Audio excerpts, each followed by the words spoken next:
Ay, yung mga nagagawa po doon, yung nagpipintura ko doon sa resort. So, di bale.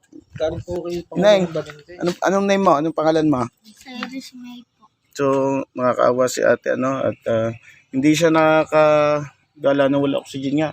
Kailangan talaga lagi may oxygen. So, lagi kang napapagod, lagi kang nahihirapang huminga. So, ilang taon ka na?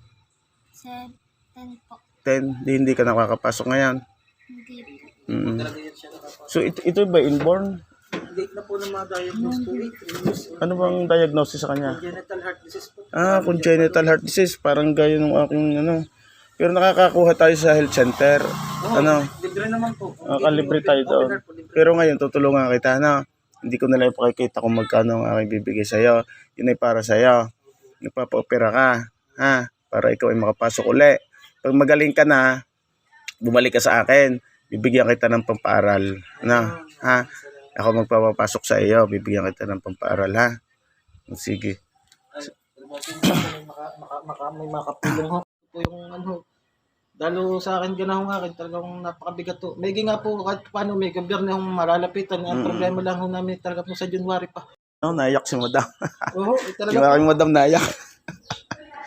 So mag-aaral ka, ha? Babalik ka sa akin pag malakas ka na. Tapos bibigyan kita ng pampa-enroll, bibigyan kita ng pambili ng books, ha? Basta ikaw ay magiging teacher. Gusto mo maging teacher? Ayun, mag-aaral na mabuti, ha? Ayun. Sige na, kahit baka mainit. Salamat po, pasensya na kayo sa balat. Okay lang, sige.